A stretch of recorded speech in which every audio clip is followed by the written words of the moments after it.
Read by Mark Nelson. A Princess of Mars. Forward. To the reader of this work. In submitting Captain Carter's strange manuscript to you in book form, I believe that a few words relative to this remarkable personality will be of interest.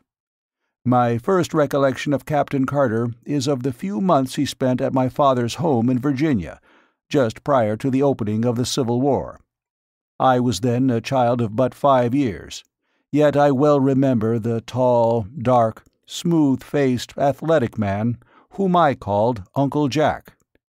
He seemed always to be laughing, and he entered into the sports of children with the same hearty good fellowship he displayed toward those pastimes in which the men and women of his own age indulged.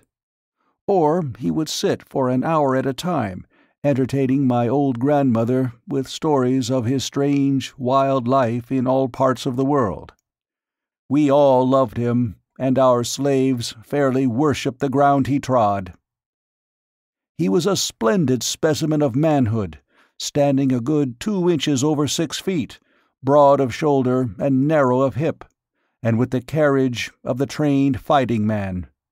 His features were regular and clear-cut, his hair black and closely cropped, while his eyes were of a steel gray, reflecting a strong and loyal character, filled with fire and initiative. His manners were perfect, and his courtliness was that of a typical Southern gentleman of the highest type.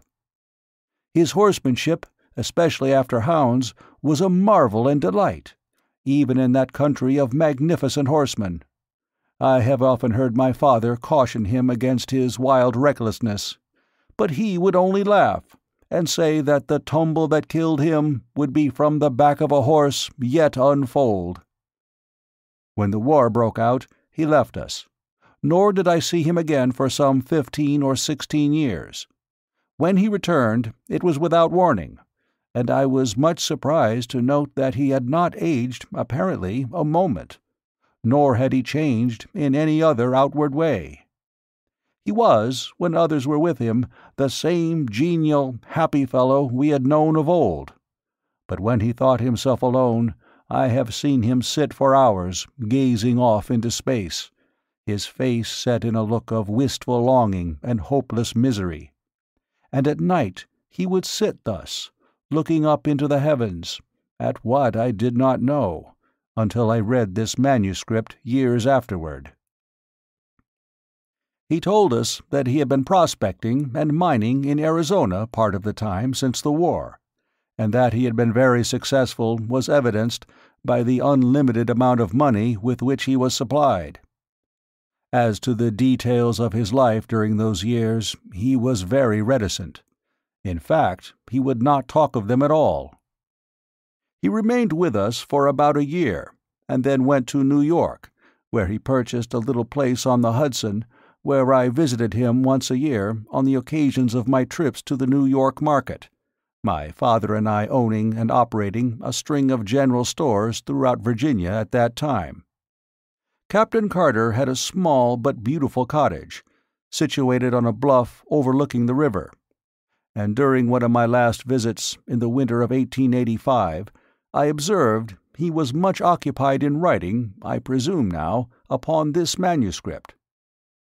He told me at this time that if anything should happen to him, he wished me to take charge of his estate, and gave me a key to a compartment in the safe which stood in his study, telling me I would find his will there and some personal instructions which he had me pledge myself to carry out with absolute fidelity. After I had retired for the night, I have seen him from my window, standing in the moonlight on the brink of the bluff overlooking the Hudson, with his arms stretched out to the heavens as though in appeal. I thought at the time that he was praying, although I never understood that he was in the strict sense of the term a religious man. Several months after I returned home from my last visit, the 1st of March, 1886, I think, I received a telegram from him asking me to come to him at once. I had always been his favorite among the younger generation of Carters, and so I hastened to comply with his demand. I arrived at the little station, about a mile from his grounds, on the morning of March 4th, 1886, and when I asked the liveryman to drive me out to Captain Carter's, he replied that if I was a friend of the captain's, he had some very bad news for me.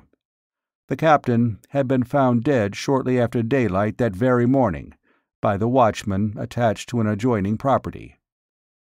For some reason, this news did not surprise me, but I hurried out to his place as quickly as possible, so that I could take charge of the body and of his affairs. I found the watchman who had discovered him, together with the local police chief and several townspeople, assembled in his little study. The watchman related the few details connected with the finding of the body, which he said had been still warm when he came upon it. It lay, he said, stretched full length in the snow with the arms outstretched above the head, toward the edge of the bluff, and when he showed me the spot, it flashed upon me that it was the identical one where I had seen him on those other nights, with his arms raised in supplication to the skies. There were no marks of violence on the body, and with the aid of a local physician, the coroner's jury quickly reached a decision of death from heart failure. Left alone in the study, I opened the safe and withdrew the contents of the drawer in which he had told me I would find my instructions. They were in part peculiar indeed, but I have followed them to each last detail as faithfully as I was able. He directed that I remove his body to Virginia without embalming, and that he be laid in an open coffin within a tomb which he previously had had constructed, and which, as I later learned, was well ventilated. The instructions impressed upon me that I must personally see that this was carried out just as he directed, even in secrecy if necessary. His property was left in such a way that I was to receive the entire income for 25 years, when the principal was to become mine. His further instructions related to this manuscript, which I was to retain sealed and unread, just as I found it, for 11 years, nor was I to divulge its contents until 21 years after his death. A strange feature about the tomb, where his body still lies, is that the massive door is equipped with a single huge gold-plated spring lock which can be opened only from the inside. Yours very sincerely, Edgar Rice Burroughs. Chapter 1. On the Arizona Hills. I am a very old man. How old, I do not know. Possibly I am 100, possibly more. But I cannot tell, because I have never aged as other men, nor do I remember any childhood. So far as I can recollect, I have always been a man of about 30. I appear today as I did 40 years and more ago, and yet I feel that I cannot go on living forever, that some day I shall die the real death from which there is no resurrection. I do not know why I should fear death, I, who have died twice and am still alive, but yet I have the same horror of it as you who have never died, and it is because of this terror of death, I believe, that I am so convinced of my mortality. And because of this conviction, I have determined to write down the story of the interesting periods of my life and of my death. I cannot explain the phenomena. I can only set down here in the words of an ordinary soldier of fortune a chronicle of the strange events that befell me during the 10 years that my dead body lay undiscovered in an Arizona cave.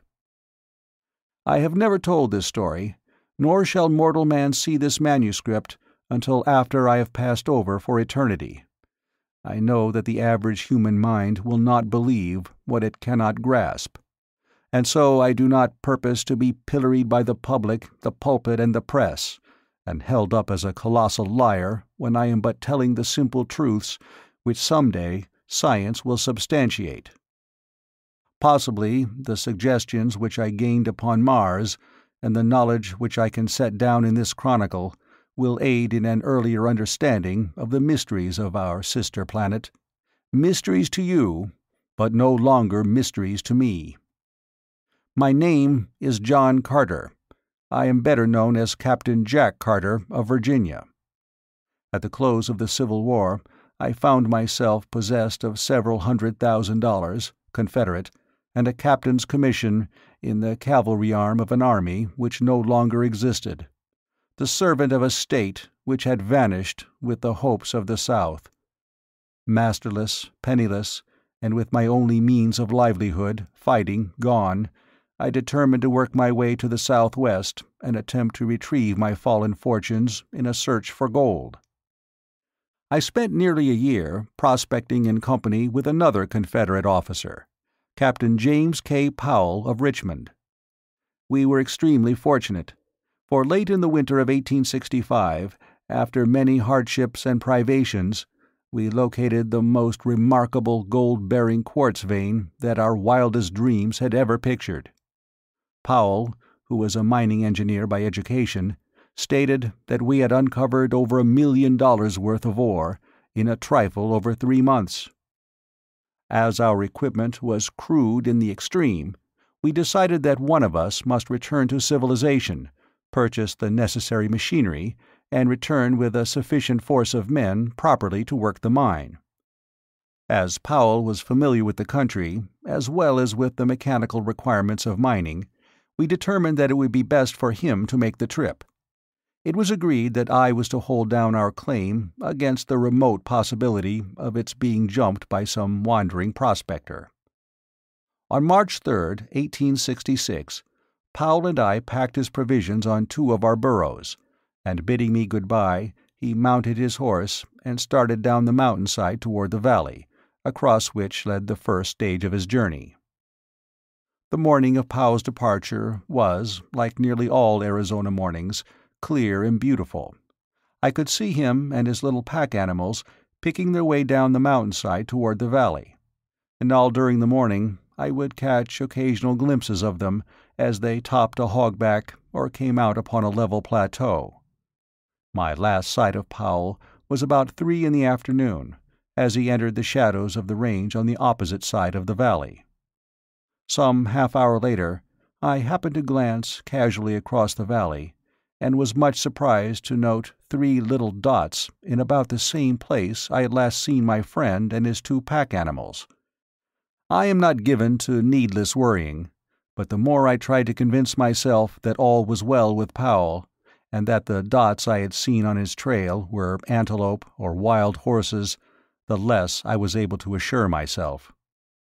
Since we had entered the territory, we had not seen a hostile Indian, and we had, therefore, become careless in the extreme, and were wont to ridicule the stories we had heard of the great numbers of these vicious marauders that were supposed to haunt the trails, taking their toll in lives and torture of every white party which fell into their merciless clutches. Powell, I knew, was well armed, and further, an experienced Indian fighter. But I, too, had lived and fought for years among the Sioux in the north, and I knew that his chances were small against a party of cunning trailing Apaches.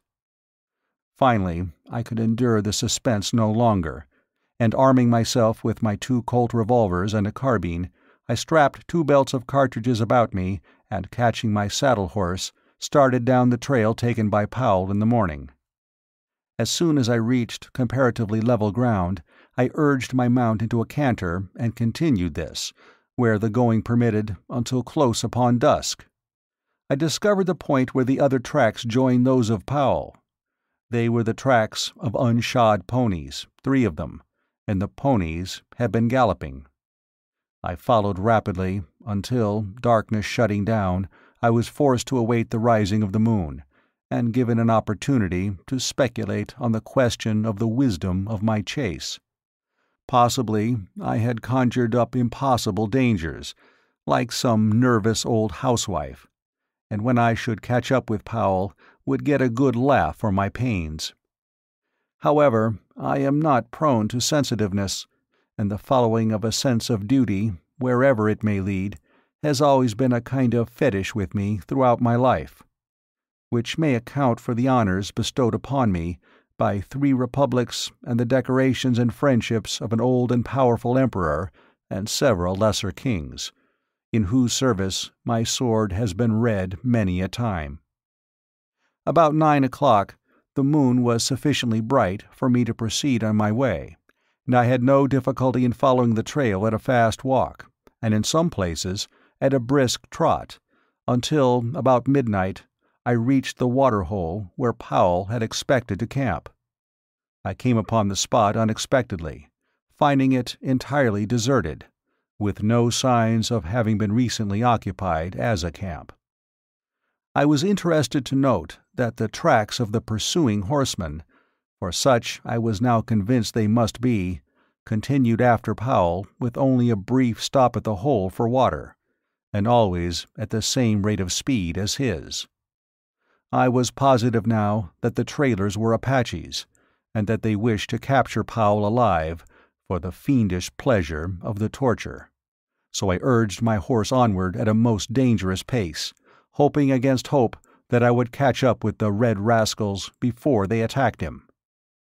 Further speculation was suddenly cut short by the faint report of 2 shots far ahead of me. I knew that Powell would need me now if ever, and I instantly urged my horse to his topmost speed up the narrow and difficult mountain trail. I had forged ahead for perhaps a mile or more without hearing further sounds, when the trail suddenly debouched into a small open plateau near the summit of the pass. I had passed through a narrow, overhanging gorge just before entering suddenly upon this tableland, and the sight which met my eyes filled me with consternation and dismay. The little stretch of level land was white with Indian teepees, and there was probably 1,000 red warriors clustered around some object near the center of the camp. Their attention was so wholly riveted to this point of interest that they did not notice me, and I easily could have turned back into the dark recesses of the gorge and made my escape with perfect safety. The fact, however, that this thought did not occur to me until the following day removes any possible right to a claim of heroism to which the narration of this episode might possibly otherwise entitle me. I do not believe that I am made of the stuff which constitutes heroes, because, in all of the hundreds of instances that my voluntary acts have placed me face to face with death, I cannot recall a single one where any alternative step to that I took occurred to me until many hours later. My mind is evidently so constituted that I am subconsciously forced into the path of duty, without recourse to tiresome mental processes. However that may be, I have never regretted that cowardice is not optional with me. In this instance, I was, of course, positive that Powell was the center of attraction, but whether I thought or acted first, I do not know. But within an instant from the moment the scene broke upon my view, I had whipped out my revolvers and was charging down the entire army of warriors, shooting rapidly and whooping at the top of my lungs. Single-handed, I could not have pursued better tactics, for the red men, convinced by sudden surprise that not less than a regiment of regulars was upon them, turned and fled in every direction for their bows, arrows, and rifles. The view which their hurried routing disclosed filled me with apprehension and with rage. Under the clear rays of the Arizona moon lay Powell, his body fairly bristling with the hostile arrows of the braves. That he was already dead I could not but be convinced, and yet I would have saved his body from mutilation at the hands of the Apaches as quickly as I would have saved the man himself from death. Riding close to him, I reached down from the saddle, and grasping his cartridge belt, drew him up across the withers of my mount. A backward glance convinced me that to return by the way I had come would be more hazardous than to continue across the plateau, so putting my spurs to my poor beast, I made a dash for the opening to the pass, which I could distinguish on the far side of the tableland. The Indians had by this time discovered that I was alone, and I was pursued with imprecations, arrows, and rifle balls. The fact that it is difficult to aim anything but imprecations accurately by moonlight, that they were upset by the sudden and unexpected manner of my advent, and that I was a rather rapidly moving target saved me from various deadly projections of the enemy and permitted me to reach the shadows of the surrounding peaks before an orderly pursuit could be organized. My horse was traveling practically unguided, as I knew that I had probably less knowledge of the exact location of the trail to the pass than he, and thus it happened that he entered a defile which led to the summit of the range, and not to the pass which I had hoped would carry me to the valley and to safety. It is probable, however, that to this fact I owe my life, and the remarkable experiences and adventures which befell me during the following 10 years. My first knowledge that I was on the wrong trail came when I heard the yells of the pursuing savages suddenly grow fainter and fainter far off to my left. I knew then that they had passed to the left of the jagged rock formation at the edge of the plateau, to the right of which my horse had borne me and the body of Powell.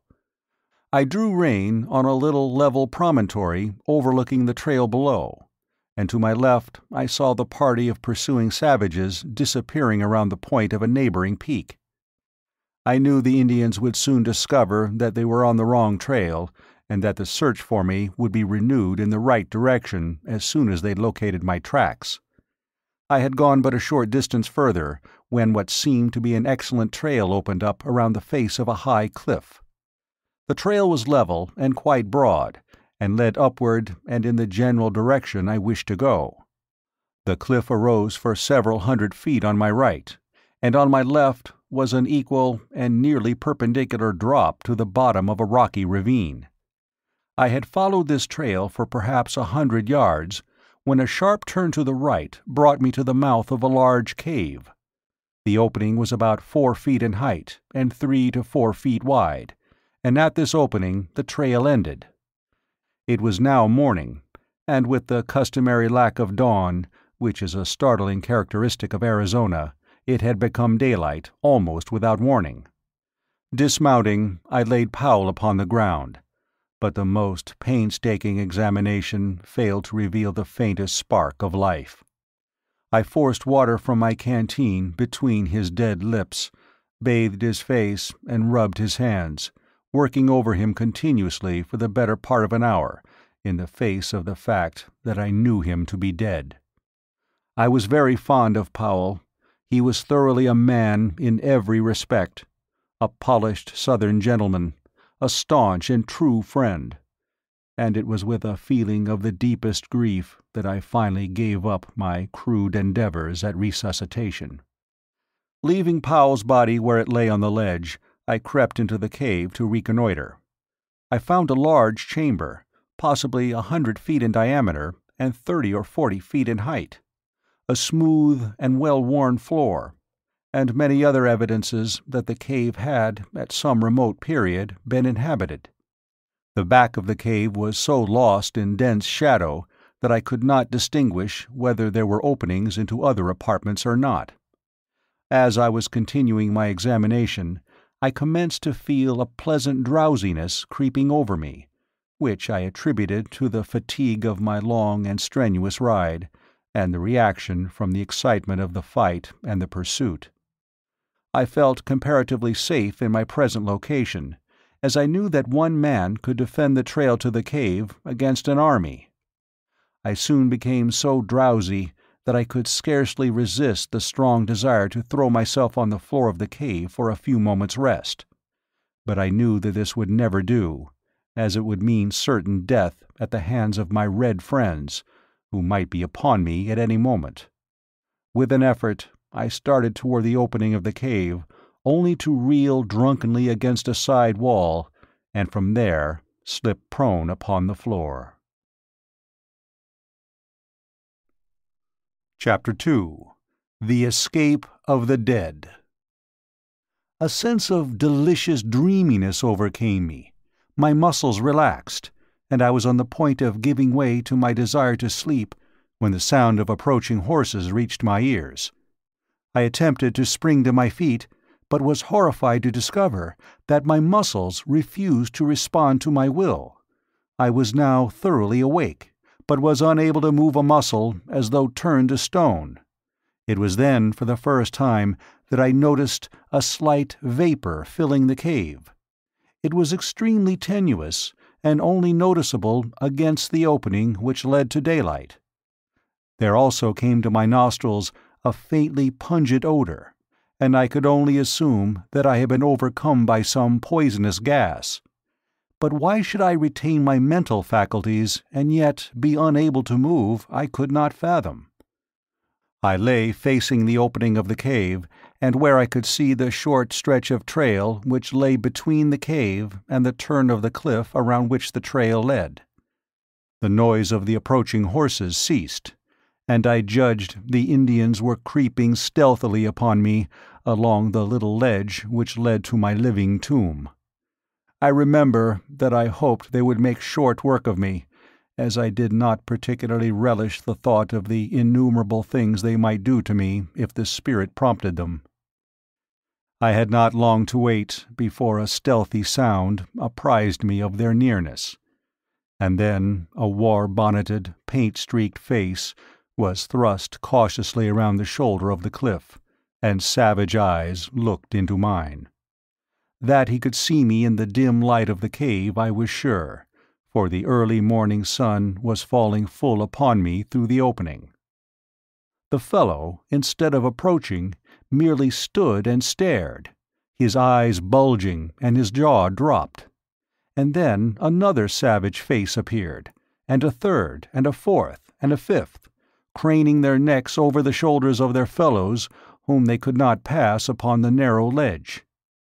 Each face was the picture of awe and fear, but for what reason I did not know, nor did I learn until 10 years later. That there were still other braves behind those who regarded me was apparent from the fact that the leaders passed back whispered word to those behind them. Suddenly, a low but distinct moaning sound issued from the recesses of the cave behind me, and as it reached the ears of the Indians, they turned and fled in terror, panic-stricken. So frantic were their efforts to escape from the unseen thing behind me that one of the braves was hurled headlong from the cliff to the rocks below. Their wild cries echoed in the canyon for a short time, and then all was still once more. The sound which had frightened them was not repeated, but it had been sufficient as it was to start me speculating on the possible horror which lurked in the shadows at my back. Fear is a relative term, and so I can only measure my feelings at that time by what I had experienced in previous positions of danger, and by those that I have passed through since. But I can say without shame that if the sensations I endured during the next few minutes were fear, then may God help the coward, for cowardice is of a surety its own punishment. To be held paralyzed, with one's back toward some horrible and unknown danger, from the very sound of which the ferocious Apache warriors turn in wild stampede, as a flock of sheep would madly flee from a pack of wolves, seemed to me the last word in fearsome predicaments for a man who had ever been used to fighting for his life with all the energy of a powerful physique. Several times I thought I heard faint sounds behind me as of somebody moving cautiously, but eventually even these ceased, and I was left to contemplate of my position without interruption. I could but vaguely conjecture the cause of my paralysis, and my only hope lay in that it might pass off as suddenly as it had fallen upon me. Late in the afternoon, my horse, which had been standing with dragging rein before the cave, started slowly down the trail, evidently in search of food and water, and I was left alone with my mysterious, unknown companion and the dead body of my friend, which lay just within my range of vision, upon the ledge where I had placed it in the early morning. From then until possibly midnight, all was silence, the silence of the dead. Then, suddenly, the awful moan of the morning broke upon my startled ears, and there came again from the black shadows the sound of a moving thing, and a faint rustling, as of dead leaves. The shock to my already overstrained nervous system was terrible in the extreme, and with a superhuman effort I strove to break my awful bonds. It was an effort of the mind, of the will, of the nerves, not muscular, for I could not move even so much as my little finger, but none the less mighty for all that. And then something gave. There was a momentary feeling of nausea, a sharp click as of the snapping of a steel wire. And I stood with my back against the wall of the cave, facing my unknown foe. And then the moonlight flooded the cave, and there before me lay my own body, as it had been lying all these hours, with the eyes staring toward the open ledge, and the hands resting limply upon the ground. I looked first at my lifeless clay, there upon the floor of the cave, and then down at myself, in utter bewilderment. For there I lay clothed, and yet here I stood but naked as at the minute of my birth. The transition had been so sudden and so unexpected that it left me for a moment forgetful of aught else than my strange metamorphosis. My first thought was, is this then death? Have I indeed passed over forever into that other life? But I could not well believe this, as I could feel my heart pounding against my ribs from the exertion of my efforts to release myself from the anaesthesis which had held me. My breath was coming in quick, short gasps, cold sweat stood out from every pore of my body, and the ancient experiment of pinching revealed the fact that I was anything other than a wraith. Again I was suddenly recalled to my immediate surroundings by a repetition of the weird moan from the depths of the cave. Naked and unarmed as I was, I had no desire to face the unseen thing which menaced me. My revolvers were strapped to my lifeless body, which, for some unfathomable reason, I could not bring myself to touch. My carbine was in its boot, strapped to my saddle, and as my horse had wandered off, I was left without means of defense. My only alternative seemed to lie in flight, and my decision was crystallized by a recurrence of the rustling sound from the thing which now seemed, in the darkness of the cave, and to my distorted imagination, to be creeping stealthily upon me. Unable longer to resist the temptation to escape this horrible place, I leaped quickly through the opening into the starlight of a clear Arizona night. The crisp, fresh mountain air outside the cave acted as an immediate tonic, and I felt new life and new courage coursing through me. Pausing upon the brink of the ledge, I upbraided myself for what now seemed to me wholly unwarranted apprehension. I reasoned with myself that I had lain helpless for many hours within the cave, yet nothing had molested me, and my better judgment, when permitted the direction of clear and logical reasoning, convinced me that the noises I had heard must have resulted from purely natural and harmless causes. Probably the conformation of the cave was such that a slight breeze had caused the sounds I heard. I decided to investigate, but first I lifted my head to fill my lungs with the pure, invigorating night air of the mountains.